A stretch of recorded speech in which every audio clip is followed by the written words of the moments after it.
Thank you, Robert, for the kind introduction. My grandma died when she was 63, well too young, and after a lot of suffering. She died of breast cancer.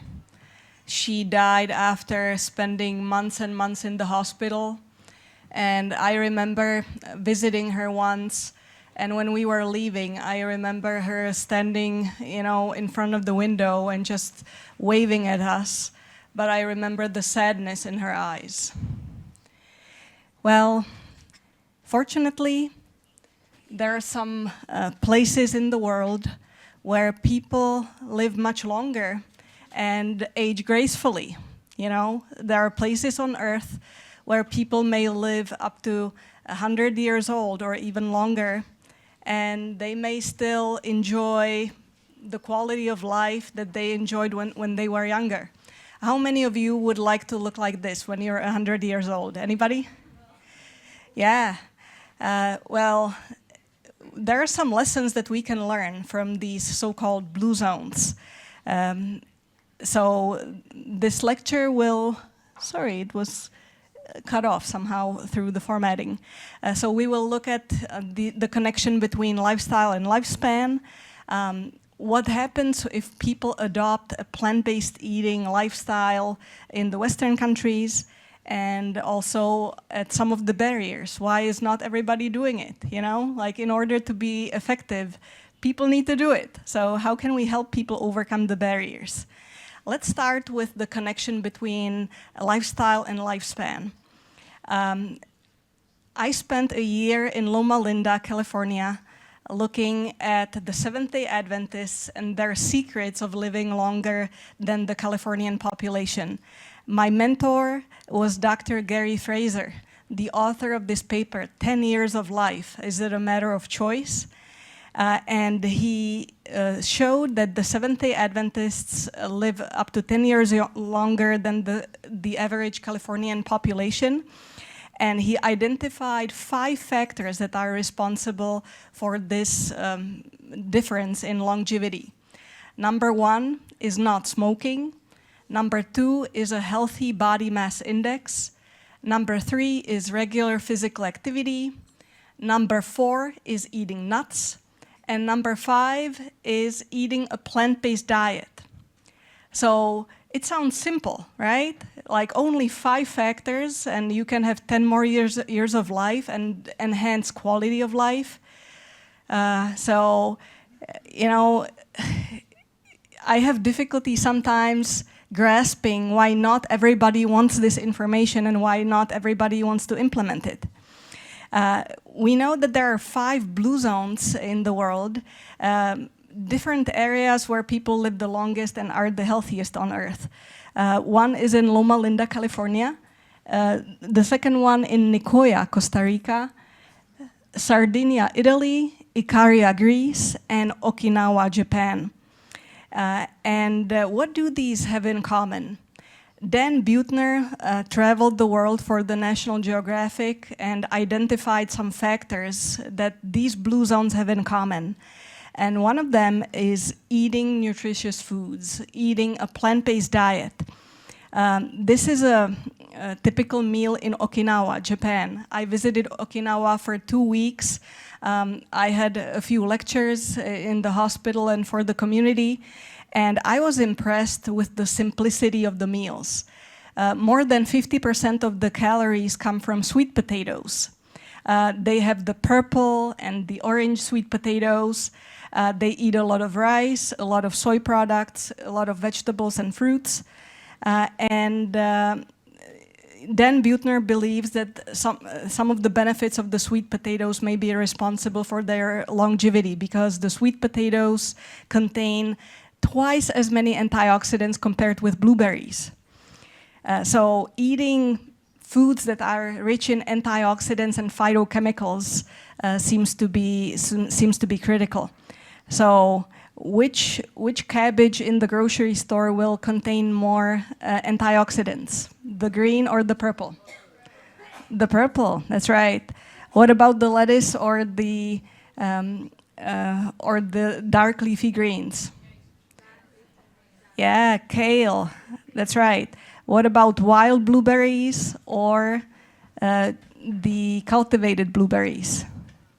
It's the wild ones because they're purple even on the inside. And people in the blue zones not only eat for color, not only eat the colorful foods, but also eat a lot of beans. That's the major source of protein in their diet, which is in contrast to Western countries where the bean consumption is super low. And the third principle in the blue zones of eating is being moderate with eating. For example, in Okinawa, Japan, they have a saying, hara hachibu, which means 8 out of 10. Eat only until you're 80% full. And in the Seventh-day Adventist community, this same principle is applied in a slightly different way. There's a large group of people who eat only 2 meals a day, breakfast and lunch, and skip dinner. So that's another example how to be moderate with meal intake. So the people in the blue zones just eat predominantly plants. They eat beans as the main source of protein, and they're moderate when it comes to eating. So what would happen if we adopted these principles of eating in the Western countries? Because, when you look at the map of the blue zones, some people may be tempted to think, well, these are just lucky. These are the areas where people have the good genes and, they just won the lottery. But what if we adopted all the lessons that we can learn from the blue zones? What if we change the way we eat in the Western countries? And that's where research comes in.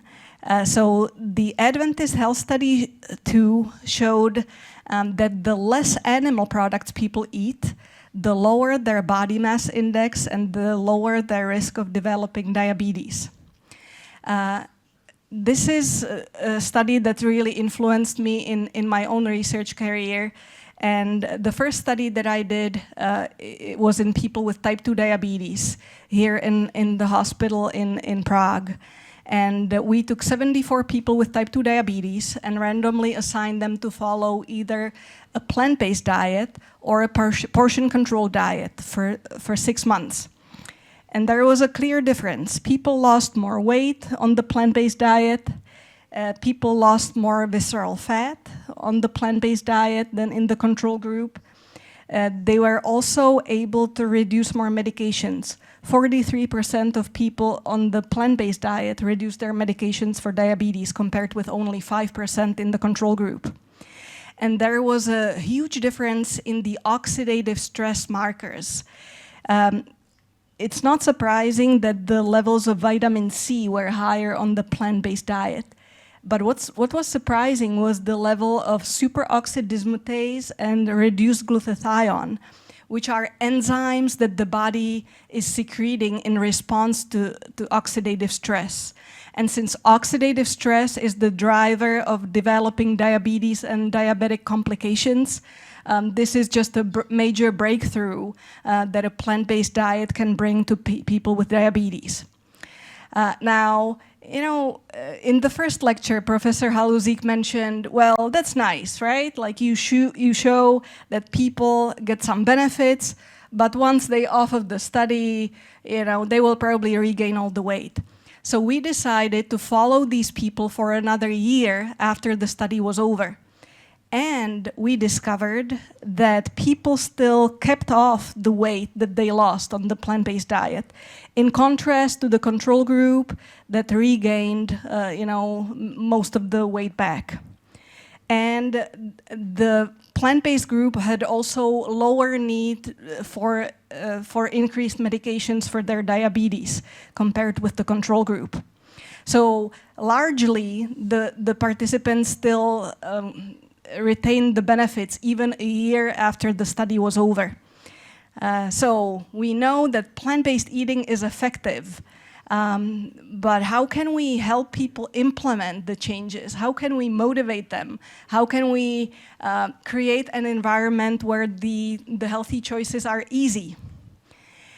When it comes to weight loss, many people focus on just energy balance and start counting their calories.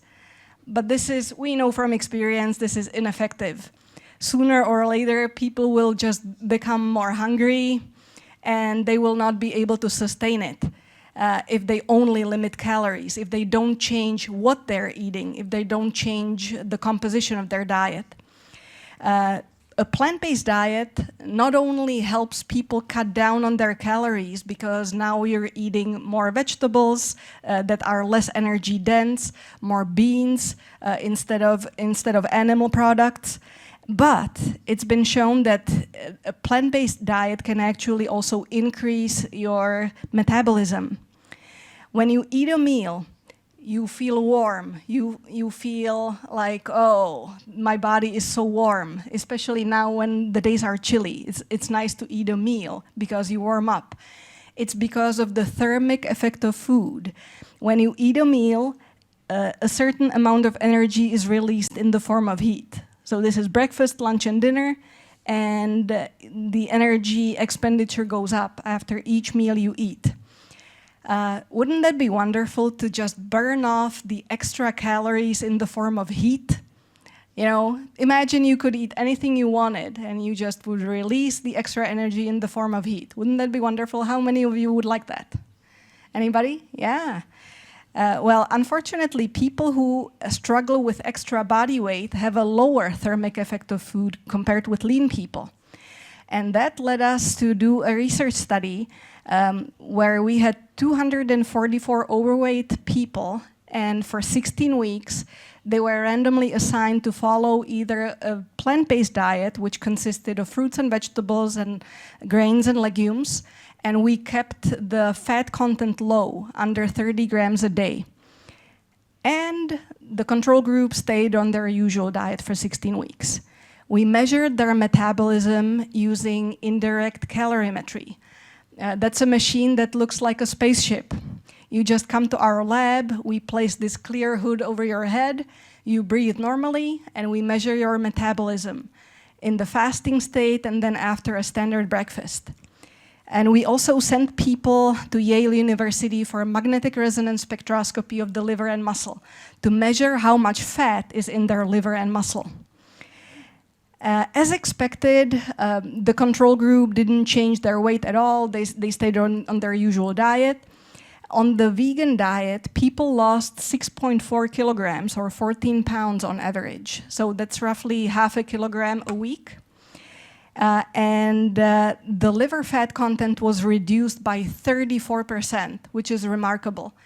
And since we know that increased liver fat is a marker of increased risk of cardiovascular disease and diabetes, this is just a huge improvement in their metabolic health. Their insulin sensitivity improved, and the thermic effect of food increased by 14% on the vegan diet. So that means that after the same meal, people were burning 14% more calories. So we're kind of challenging the usual way of thinking about losing weight in terms of cutting down calories you eat. In this study, they were not counting calories at all. It was an ad libitum vegan diet. The only two rules was keep everything vegan, no animal products, and keep the fat content low, under 30 grams a day. And they ate anything they wanted, and they still increased the amount of energy that they were burning. So that means that a plant-based diet really boosts your metabolism. Another mechanism by which plant-based eating can help people lose weight is through GLP-1. You've probably heard of Ozempic, Wegovy, these GLP-1 receptor agonists. Well, you can boost your GLP-1 naturally with food. And that's a research study conducted by my former PhD student, Lenka Time. She brought in 50 people with type 2 diabetes, and we looked at their incretin secretion after 2 different meals. One was a vegan sandwich, and the other one a conventional meat-containing sandwich. The same calories, 455 calories, and as expected, after the meat-containing sandwich, the GLP-1 secretion was flat. That's why these people with diabetes usually resort to the medications like Ozempic or Wegovy, because they don't believe they have another choice. But look at the nice peak after the vegan sandwich. In fact, the increase after the vegan sandwich and also in GIP was comparable to sitagliptin, one of the medications that was developed specifically to treat this condition. But there is a difference between the two, at least one, and that's cost. While a vegan sandwich is super cheap, especially when you assemble it at home, these medications can be pretty pricey, especially the injectables. In the United States, the price is around $1,300 a month. So imagine how much food can you buy for $1,300 a month, plus a gym membership and maybe save up for a vacation as well. This is Starla, one of our former study participants. When she joined the study, she was on 2 different medications for high blood pressure, on aspirin to reduce her risk of blood clots, and on 3 different medications for her asthma. And she was at a high risk of developing diabetes. So she decided to join the study. And after 16 weeks, she lost 25 pounds. And she was so excited. This was the first time something worked for her, for weight loss and weight management. She was so excited that she got a vegan tattoo, and she decided to hike the Appalachian Trail. Anybody knows the Appalachian Trail on the east coast of the United States? It's 2,200 miles long, and it usually takes people 5 to 7 months to hike the whole trail. So some people have it on their bucket list to do it when they retire. A vegan ultramarathon runner, Scott Jurek, decided to just run the trail.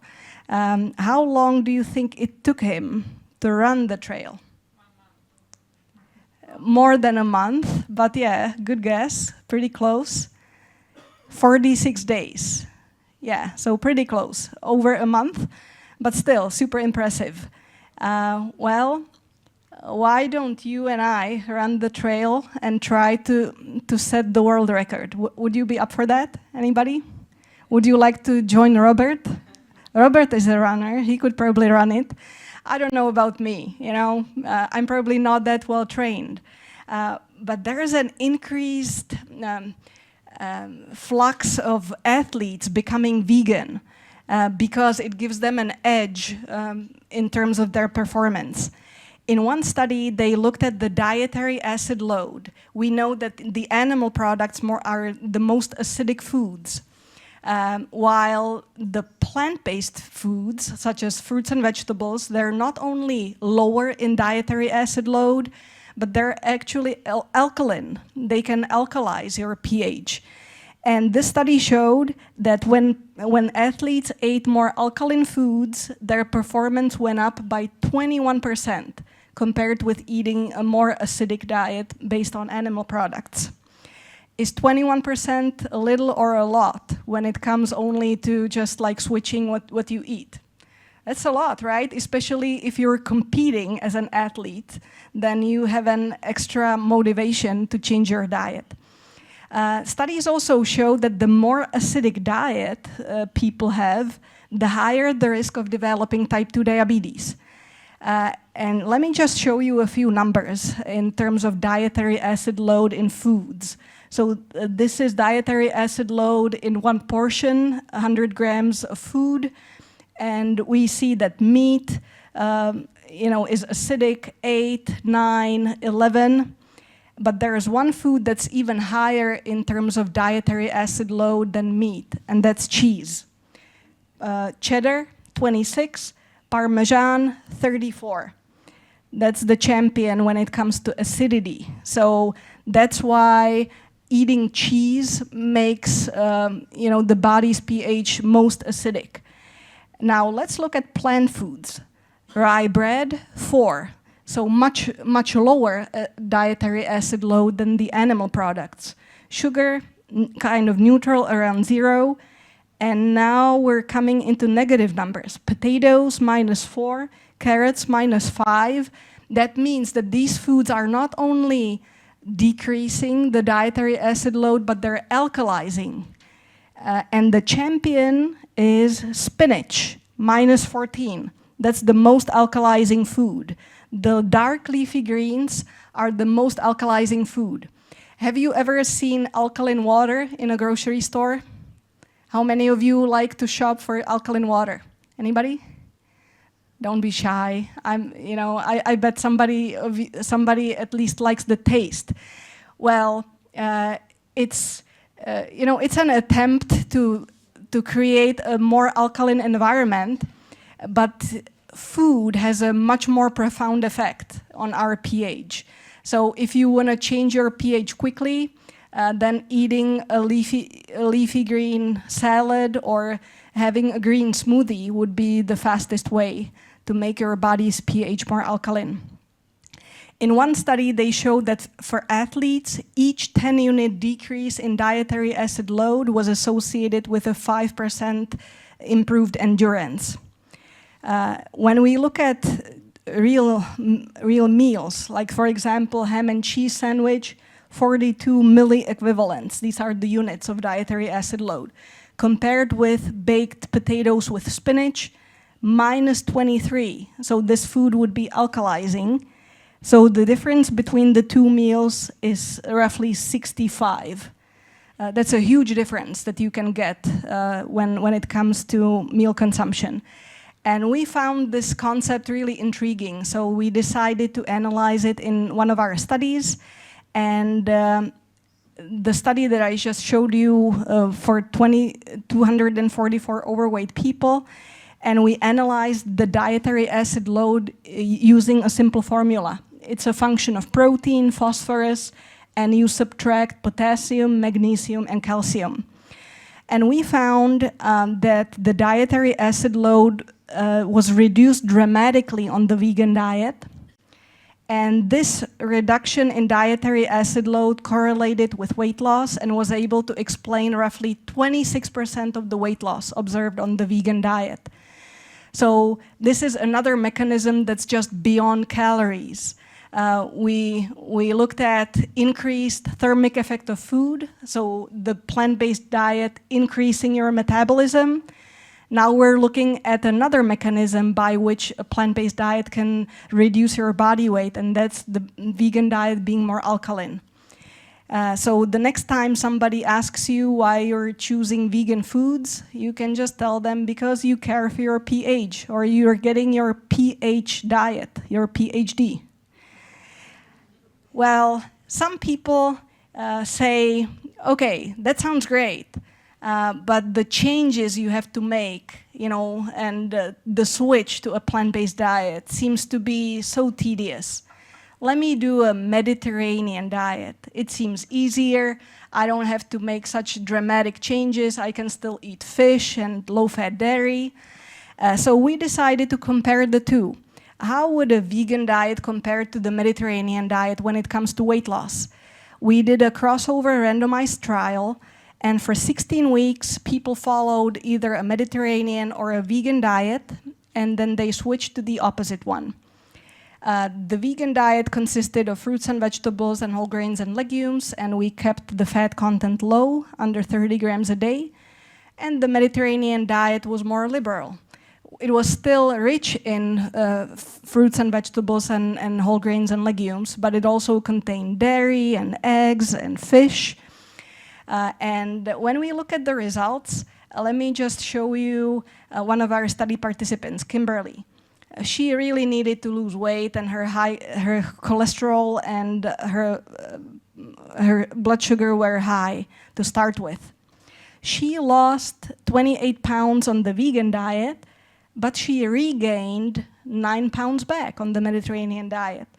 And the same trend was observed for total cholesterol, a nice drop on the vegan diet, but a rebound on the Mediterranean diet. Not all the way to baseline, but somewhere between. And the same for fasting plasma glucose. A nice drop on the vegan diet and then a rebound on the Mediterranean diet. And when we look at the group as a whole, there was no weight loss at all on the Mediterranean diet, which may be surprising to many people. But this is actually in line with the Predimed study and other large studies using a Mediterranean diet. While it's still a healthier option than a standard American diet, the benefits for weight loss are not so great. Many people don't lose any weight on a Mediterranean diet, and some people lose very little weight. While on the vegan diet, people lost 13 pounds, 6 kilograms, and not only did they lose weight on the vegan diet, but most of it came from fat. They lost visceral fat, their insulin sensitivity improved on the vegan diet, their LDL cholesterol dropped, and systolic and diastolic blood pressure were reduced on both. And in this case, the drop was more pronounced on the Mediterranean diet. So when we summarize the findings, on the Mediterranean diet, people didn't lose any weight and didn't experience any cardiometabolic benefits with the exceptions of reduced blood pressure. On the vegan diet, people lost weight, improved their body composition, improved insulin sensitivity, dropped LDL cholesterol, and improved blood pressure. So the vegan diet was definitely better. It was more effective. Well, with all these benefits that we've covered of plant-based eating, why don't people do it?